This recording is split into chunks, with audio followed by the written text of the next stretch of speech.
বাড়ি ইংলিশ কি? আর কি হইতে পারে? আর কি হইতে পারে?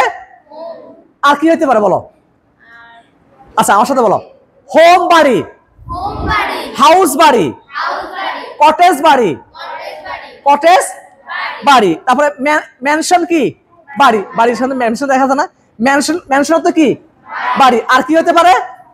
লজ, লজ অর্থ কি? লজ অর্থ বাড়ি। বিলা অর্থ কি? বাড়ি।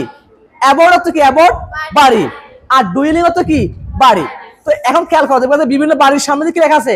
Kohinoor lodge, Rahim's mansion, Rahim's mansion, Karim's villa, Karim's villa, এরকম আছে না?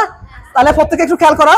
তাহলে বাড়ি ইংরেজি কি কি বলো? হোম বাড়ি, হাউস বাড়ি, কটেজ বাড়ি, ম্যানশন বাড়ি, লজ বাড়ি, ভিলা বাড়ি, অ্যাবোর্ড বাড়ি, ডুয়েলিং বাড়ি। এখন এটা তো বাড়ি ঠিক আছে, কিন্তু কোন বাড়ি কি রকম এটা আমাদের জানতে হবে না? আচ্ছা, হোম অর্থ কি? বাড়ি। হাউস অর্থ বাড়ি। এখন হোম মানে কি? হাউস মানে কি? হাউস মানে ভবন, হাউস মানে কি? ভবন। আর হোম মানে কি? স্থায়ী বাড়ি, ঠিক আছে। আর কটেজ অর্থ ছোট বাড়ি, কটেজ অর্থ কি? কটেজ অর্থ কি? ম্যানশন অর্থ কি? বৃহৎ বাড়ি। ম্যানশন অর্থ কি? ম্যানশন অর্থ কি? আর লজিং অর্থ কি? লজ অর্থ কি? অস্থায়ী বাড়ি। লজ, লজ অর্থ কি? তাহলে এই যে আমরা আমরা অনেক সময় গ্রামে ফসল আছে না, লজিং, লজিং বলো না? লজিং মানে কি? অস্থায়ী আবাস, যেখানে অস্থায়ী আমরা থাকি, ঠিক আছে। তাহলে লজ অর্থ কি? অস্থায়ী বাড়ি। বিলা অর্থ কি? বাগান বাড়ি। বিলা অর্থ কি? বিলা অর্থ কি? আচ্ছা, অ্যাবোর্ড অর্থ কি? বাড়ি। তারপর ডুইলিং অর্থ বাড়ি। আমি বাড়ি যাই কি হবে? I go home. কি হবে? টু হবে না, কি হবে না? এখন এখন হোমের আগে টু হবে না কেন বলতে পারবা? হোমের আগে টু হবে না কেন বলতে পারবা? হোম হচ্ছে কি? হোম হচ্ছে অ্যাডভার্ব। হোম হচ্ছে কি? অ্যাডভার্ব। আর হোম হচ্ছে কি? অ্যাবস্ট্রাক্ট। হোম হচ্ছে কি? Abstract idea. এটা হচ্ছে কি? আনকাউন্টেবল। হোম হচ্ছে কি? হোম হচ্ছে আনকাউন্টেবল। আর I go to house, I go to house. তাহলে হাউস থেকে টু বসছে কেন? কারণ হাউস হচ্ছে কাউন্টেবল। হাউস হচ্ছে কি? হাউস হচ্ছে কাউন্টেবল। আর কাউন্টেবল হওয়ার কারণে এর আগে কি বসছে?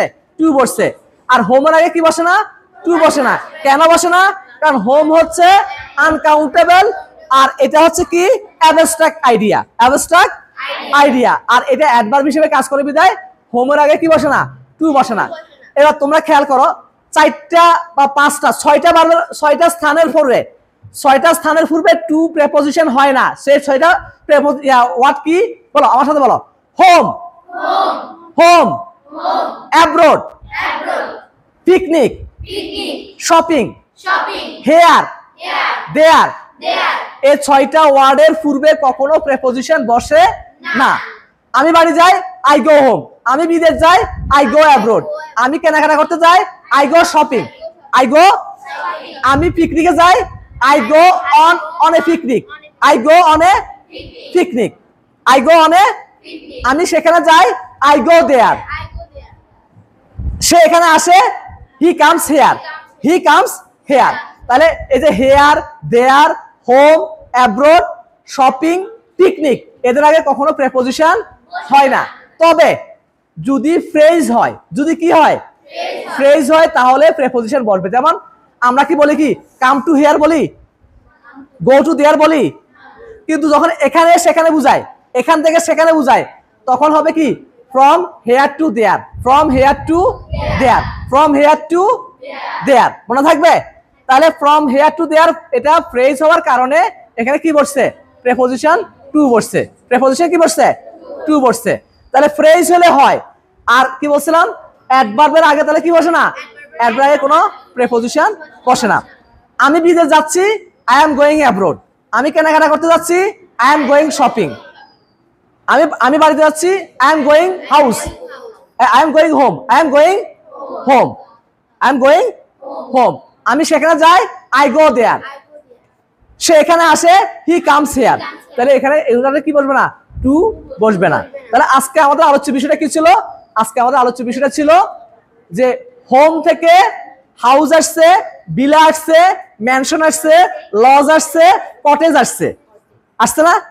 তাহলে এই যে একটা ওয়ার্ডের অনেকগুলা সিনোনিম হইতে পারে, এবং হোম যে কথা, হাউস তো আর ওই কথা না। হাউস হচ্ছে কি? হাউস হচ্ছে বিল্ডিং। ওই যে হাউজিং বলি না আমরা, হাউজিং বিল্ডিং, ঠিক আছে? আর হোম মানে কি? বাড়ি। হোম মানে কি? বাড়ি। তার জন্য আমরা কি করি না, ওই হোমটাকে অ্যাডভার্ব হওয়ার কারণে আমরা তার আগে প্রেপোজিশন বসাই না। বুঝে আসছে?